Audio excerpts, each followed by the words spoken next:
Okay sir. Madhuresh जी एक प्रख्यात आलोचक हैं।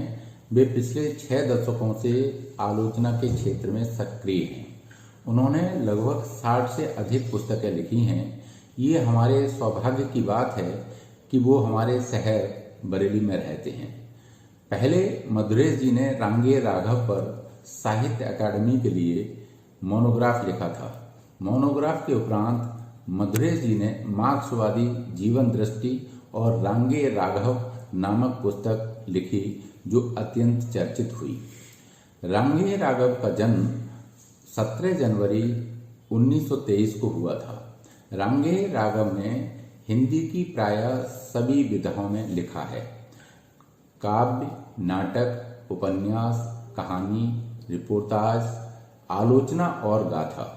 उन्होंने मुर्दों का टीला और चीवर जैसे ऐतिहासिक उपन्यास लिखे। मुर्दों का टीला नामक उपन्यास 1948 में लिखा। उस समय उनकी आयु केवल 25 वर्ष की थी। पुरातत्वविद मार्टिनर व्हीलर ने मोहनजोदड़ो की खुदाई सन 1944 में शुरू करवाई थी। रांगे राघव ने इसे देखा था और उसके पुरातात्विक प्रमाणों का उपयोग किया। कब तक पुकारूं शीर्षक उनका उपन्यास नट समुदाय पर केंद्रित है। सृष्टि के विकास से शुरू करके पृथ्वीराज चौहान तक 2 खंडों में उन्होंने अपना गाथा ग्रंथ महायात्रा की रचना की। इतने विशाल फलक पर मानवीय विकास को अंकित करने का दूसरा उदाहरण किसी भारतीय भाषा में नहीं है। शेक्सपियर के नाटकों के प्रमाणिक अनुवाद के रूप में वे आज भी समादृत हैं। उनका शोध प्रबंध गोरखनाथ और उनका युग विषय पर था। हजारी प्रसाद द्विवेदी ने उन्हें अपने नाथ संप्रदाय की पांडुलिपि सौंप दी थी। रांगे राघव की जीवन अधिक नहीं मिला।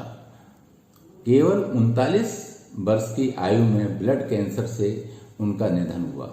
उनके ग्रंथों की संख्या और वैविध्य विस्मृत करता है। घरौंदा रांगे राघव का पहला उपन्यास था जो कॉलेज कैंपस के जीवन के बारे में है।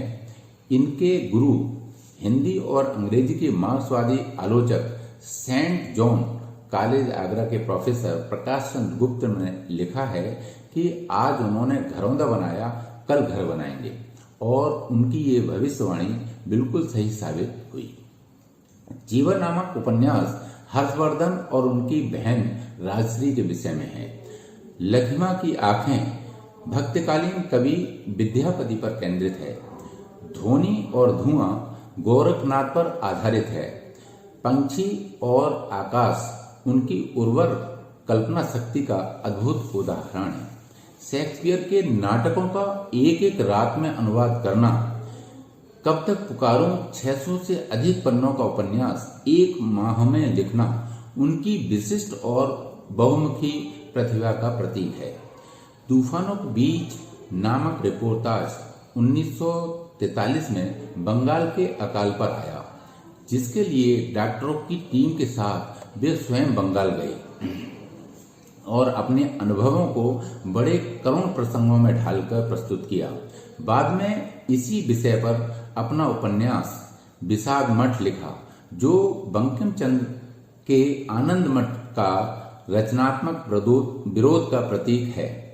भगवती चरण वर्मा द्वारा रचित टेढ़े मेरे रास्ते के उत्तर में उन्होंने सीधा साधा रास्ता लिखा। त्वरा और जुनून रांगे राघव के जीवन के बीज शब्द थे, जिन्होंने वस्तुतः उन्हें रांगे राघव बनाया। प्रेमचंदोत्तर कथाकारों की कतार में अपने रचनात्मक वैशिष्ट, सृजन, विविधता और विपुलता के कारण वे हमेशा स्मरणीय रहेंगे।